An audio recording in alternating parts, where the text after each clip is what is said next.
Bile reasoning with G and J.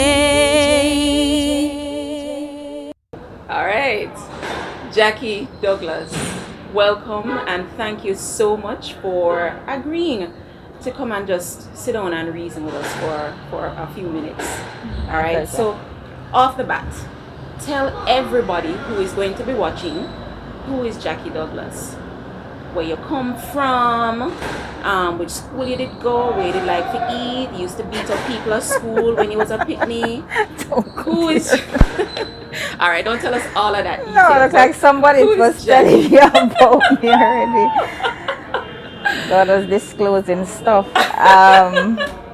Jacqui Douglas. I'm a mother of 3. Boy, girl, boy. 34, 26, 15. What? And you look like little girl, so Right. Stop it. Don't spread them apart, ladies, please. Put them together. Married. I'm a personal fitness trainer. Attended the best prep school, Vast Prep. And then went to Excelsior High. Graduated. I wanted to be a vet, but as you said earlier, I got into bad company in 3rd form, so there went my science subjects. Ended up having to do secretarial subjects, typing and stuff, because I almost got expelled. But graduated, went into cosmetology. I went to Leon's Beauty School. Liked it for a while, but then I was always a fitness junkie, a sports junkie. I met this young lady, Audrey Allwood, and she was already into bikini contest fitness and was heading into bodybuilding. Oh, so this is now how you're going to get into To fitness. the fitness thing, right? And I was already at a gym because I came out of high school at 17, did the cosmetology course for a year, and started a gym. It was national, I think it was national something name, I don't remember. We've gone through so many gyms in Kingston. I'm a Kingstonian, born, bred Kingstonian. So you've been in fitness for what now? Over 30 years. You've gone through some of the major... You're giving away my age, Judith. No man. Oh, we don't give it away because I didn't say what year I was born. Yeah, right? exactly. You know? Exactly. You could have been a teen trainer, so it's possible. So over 30 years, you've been with some of the major gyms in Kingston. So there is Spartan, everybody knows Spartan. There is Fitness Fitness Factory at the time, they're no longer around. Yes. Then they changed the name to Technofit. And then I'd said the recent mega gym is Fit Farm Fitness Club. And now you're at... And then of course my Ligani Club. The only difference Ligani Club is a members club. Yes. But this is home away from home. I've been here 5 years. I have met some amazing people, members, and the staff is also amazing. Them love you, you know. I have to big up my GM, Gareth Walker. You know, I've been through 3 GMs, but and Edwards. You don't want Gordon to Edwards, I can't leave out Gordon. Gordon was the start of all of this. He gave me my job here. So thank you, Gordon. I definitely can understand you feeling like you're in a family. So tell us about in 2011. 2011, you were diagnosed with stage 3 breast cancer. It never take you by surprise, Jacqui, because you are a fitness buff. And usually, you know, we don't normally associate a cancer diagnosis with somebody who is fit. Tell me about that. That has certainly changed. Cancer doesn't, is class, creed, health, it don't matter. I take a break from amateur bodybuilding. I'm an amateur bodybuilder. I've competed here and in the Caribbean for Jamaica. My best place in abroad was 2nd. Here I've won. So I've done fairly well in the amateur bodybuilding. Took a break. Had my last child, so I had to take a break. So I was making a comeback in 2011, and one night I was being vain, checking out my chest muscles, my pecs, everything, and I went on the hair and felt a lump. And I'm a Christian. I got saved in 1997. 1997. So more than likely it was the Lord just saying, hello, please to take notice of this. And I said, nope. And I just ignore it and continue working out, going to When work you ignored it, did you have a little niggling every day, feeling that, every okay, day, every day.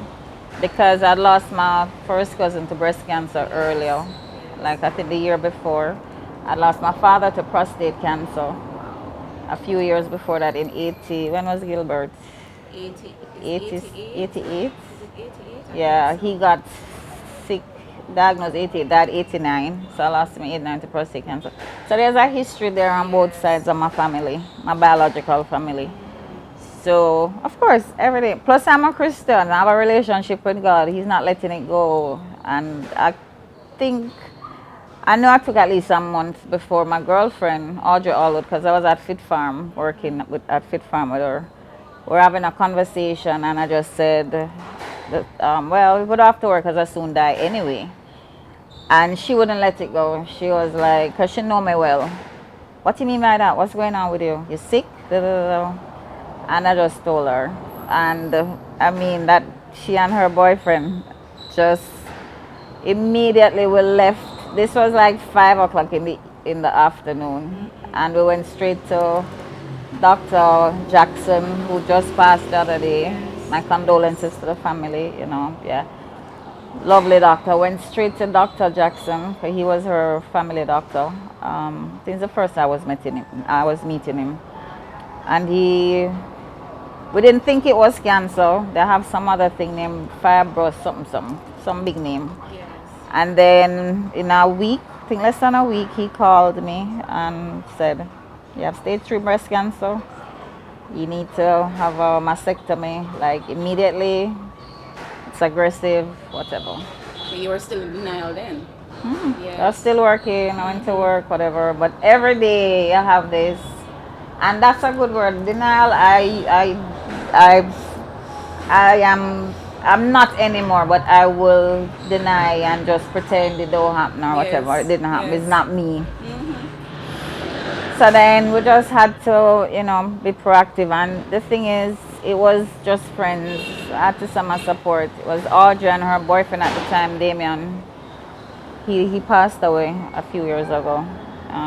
Not from cancer, from a heart attack. They Lovely surround man. me with Yeah. support, man.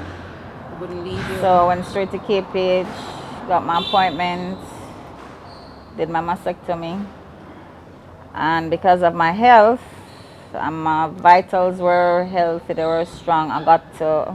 They released me the following day. So I did the surgery like the Thursday, and I went home the Friday, and I stayed home and recover. Okay, so we needed moving on. We needed chemo. Chemo had to be done. Yes. So it's a real story, funny but serious. So when I went back to KPH and I said, when is for a quick earliest appointment I can get, whatever. Because by this time now, you have to be careful how you spend the money. Yes. Chemo is not cheap. I got public. My surgery was public. Was at KPH, so it was at the public hospital. But now the chemo, you have to think of money, and I didn't have any, and I didn't want to be anymore. It was not burden for, but we stay, whatever. So was tried for KPH chemo thing, but okay. So the thing was, I'll be dead in 6 months. So we're in June. 6 months from June would be July, August, September, October, November, January, and the earliest appointment I had was May. My mother. So that would have been May 2012.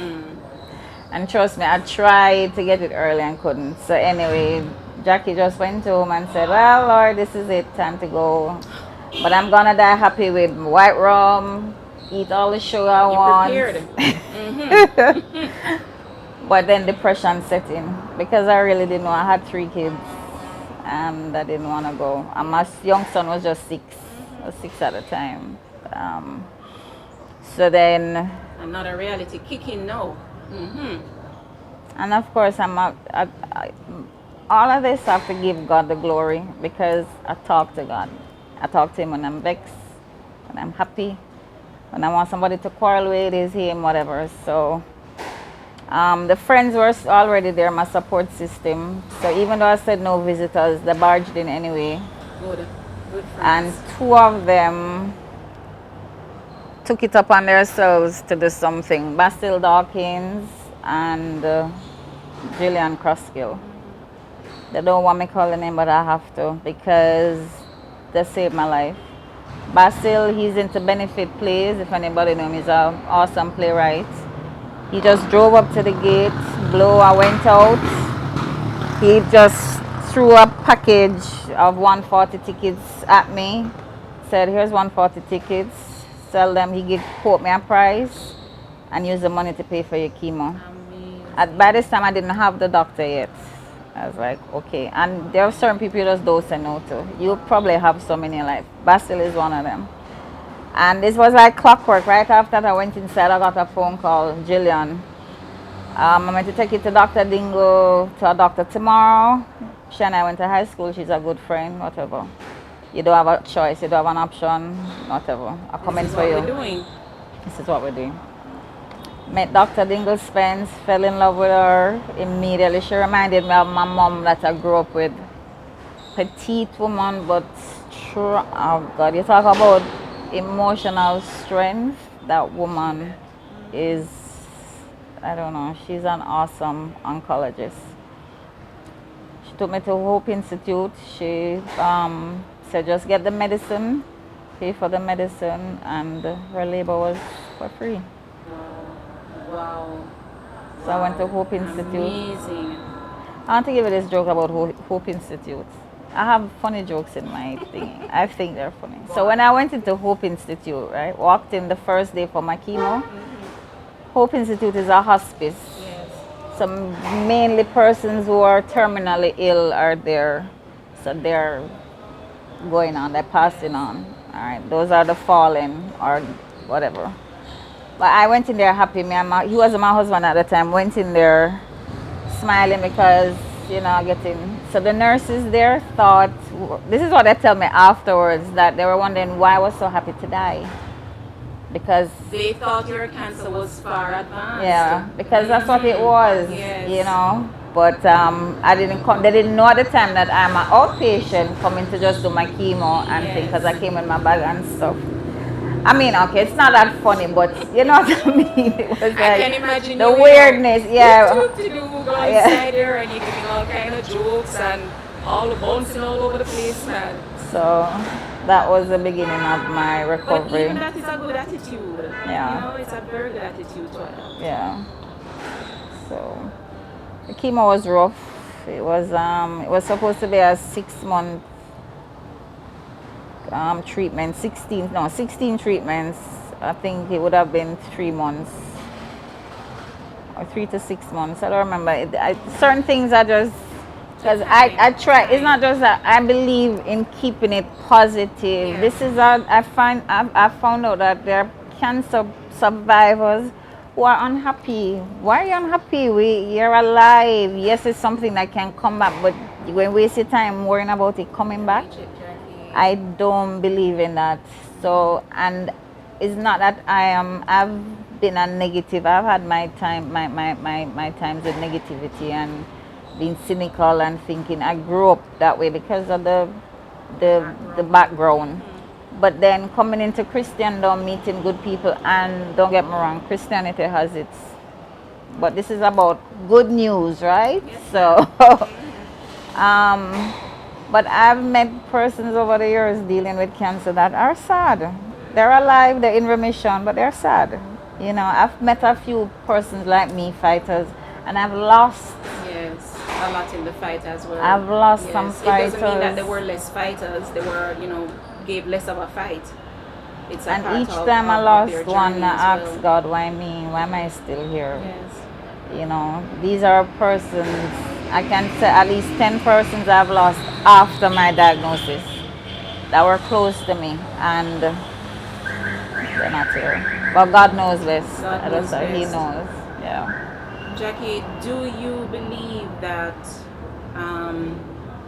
do you believe that, just the way that your mind was, after you got over the stage of you go home now and ready, prepare your things and ready for bed, but after you got over that and you realize that I am going to live, I'm going to fight this thing, part of that fighting spirit, do you think that the discipline that it has taken you, being fitness expert, contributed to that mindset? Yeah, a lot of it, the determination, the discipline, because to be a trainer, to be a bodybuilder, it takes discipline, determination, giving up is not an option. I also train others. You have to encourage a lot of patience, and you learn patience with yourself as well, not just with Yes. others. The support is there. My relationship with God is my foundation. Yes. It's my foundation. The teachings from my church, I got saved at Swallowfield Chapel. I want to big them up. They prayed for me for 2 years. Prayers worked 2 years. So 2 even years. after the chemo and the treatment and everything, but still having to do my checkups and stuff, Swallowfield Chapel prayed for me 2 years straight. Every Sunday, they prayed for me. I had the support, as I said. I got back into work. I went back to work. It just took a lot of determination, and you just finding the will within yourself to and putting yourself in a positive surrounding, Environment. positive environment. You have to push away the negativity.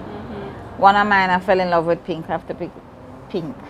I cannot remember who That's challenged your best me. color now. Yeah, Yes. didn't like it when I was in the world and all of that. And then, but I've always colored my hair blonde. And a friend challenged me when I started my chemo. When I'd finished my chemo and the hair growing back, why don't you color your hair pink? It was just a challenge. I did it and I fell in love with it. I must tell you, I look on some of those pictures. See them now? See them? Just Bought and paid for, That's but right. but everybody who knows me know they have seen my hair in pink. And you are fierce. It's not just pink, but you're blonde sometimes. You're all kind of colors. You are fierce. You're a spitfire. And I mean, that's just a really good energy to have, especially when you're going through challenges. You have had health challenges, you've had your relational challenges, your relationship challenges. You're a spitfire, and that's what keeps you getting up and keep coming back. You keep showing up. I Showing up. I can't give up. I shouldn't say. There are times you feel like it. Of course. When you hit like some brick walls and you just figure, after I'm 55 and you've just You give away your age. constantly, because I'm proud of it. All right. I tell people I'm not one of those women who is ashamed of, and maybe because I know I look good for 55, so I don't. But just giving up is not an option. I read that. I went to Cancer Society the other day to buy my mask. So this is Survivor, and Reach to Recovery. Our pink tooth and long socks that we couldn't have the run because of COVID. And there was a quote there. I don't remember the full thing, but it was saying once you're fighting, you have to fight, have the support and thing. Giving up is not an option. It's not an option. Not when you're fighting this dragon, this beast. But there are a lot of survivors, persons who celebrate in life. There are some going through it now, and it's persons like us that need to hear our story and know that you can beat it. There is You can life beat it. after breast cancer diagnosis. What keeps you? What is it that in the mornings when you wake up, how do you fuel yourself for your day? Because I know you have to be very intentional now. So what is it that you do to fuel yourself in the mornings? Start off with my quiet time, my devotionals, my time with God. Sometimes it's rushed because I'm at 5 a.m. I start work at 5 a.m. Monday to Friday. And Saturday, sometimes it's 7, so it's still early morning. I have to start it with God. And one of our personal thing is about songs. I love music, so I always ask God to put a song in my heart. But to let me see how. And honestly, sometimes you put some songs and know that, okay, you need to find the scripture. You need to, cause it's like a warning, because I still struggle with depression. Sometimes I do go off, but you don't go into it deeply anymore. I don't go into it deeply anymore. I don't allow it to take over. Because you're continuously finding that power to that connection, connecting with God, and you have your music that you're listening to. So you're using those things to fuel it up out of depression. Helping people just coming out and just finding something, even if I have to go to the tax office. Right now we're living in the new norm. COVID has just turned everybody's life upside down. You have to wear the mask. You can't hug as you used to. You can't be, too close to persons anymore.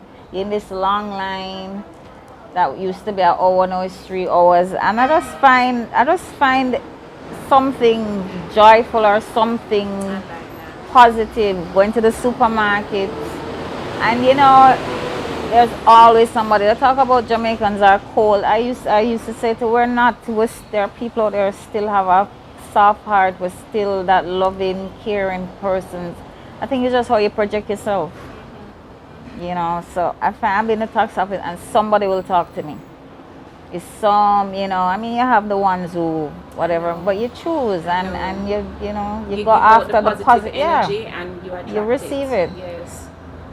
And hearing myself say that is so awesome, because a few years back that wasn't Jacqui, So it's all about life for me, and I love who I'm becoming, I love who I am, and life can start at any age.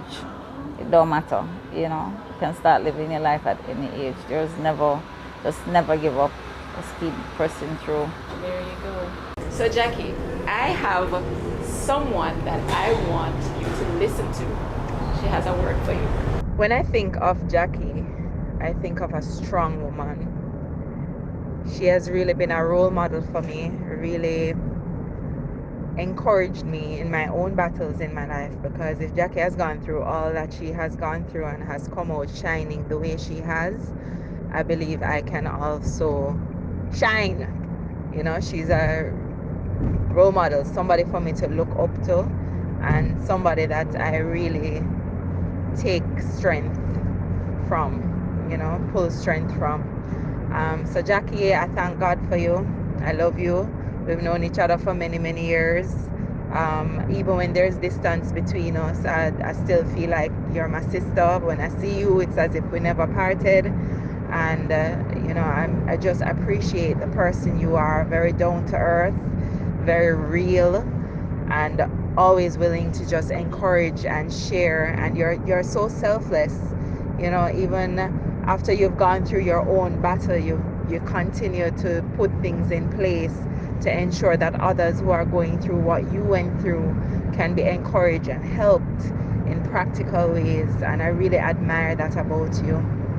So God bless you, Jacqui, and I pray that you'll just continue to walk in the faith as you have been, and just big up yourself, my sister. Big up yourself. How did listening to this very special friend make you feel? Linnea, the Watsons, Linnea and Michael. Yes, we have history, good friends. They have been there for me. I've been there for them. Love you, Linnea. Which camera? And Michael. Definitely, we have a saying that good friend better than pocket money. And I've heard you throughout this conversation just talk about the type of good friends, just like that, better than pocket money, who will just always be there for you. You're blessed, Sharon Nash, Rosie Logan, Michelle Moore, Pastor David, Pastor Junior Tucker. Throwing them out there as we go along. Yeah. A whole tribe of people. A whole tribe. I have to give thanks. Yeah. If you're diagnosed with breast cancer, support is key. If you don't have a relationship with God, you should have a relationship with God. that's my foundation. That's what helped me through. He gave me the support, the people. He sent the right persons, friends, sometimes strangers. You know, fighters keep fighting. Find your joy. I always say your joy have to come from within.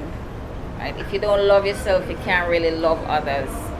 So you find most of the time this is what you're gonna have yourself. You're not gonna have Judith or somebody else. It's just Jacqui. This is Jacqui. So I have to find the joy in Jacqui, loving Jacqui, and all of that. And it's a battle, but it's a battle that can be won. You know, and as I said, my foundation is God. So try Him. If you've never tried Him before, try Him. If you need a book to read, the Bible. If you don't have support, because honestly there are some people who say they don't have. I've met persons who don't have family, whatever, the family or the doctors or whatever.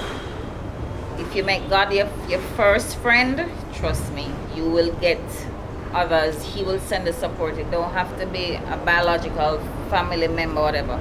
I've had friends, I've had strangers who help me. You know, it's cancer. I had a quote. I made this up for myself when I was diagnosed. Cancer came to kill me, but it gave me life. And it's not. I'm not celebrating cancer. I'm celebrating the life. That if it wasn't for cancer, I wouldn't have found that life. You know. So, yeah. And that's a very, very, very powerful note to end on. So I thank you so much for being the perfect example of giving hope and saving lives, even when you're diagnosed with breast cancer. And it is the principles and just the philosophies that you have shared is relevant for just about anything at all that our audience will face in life. So thank you. Thank you, Julie. Thank you. Thank you, Good News Jamaica. Awesome. Mobile reasoning with G and J.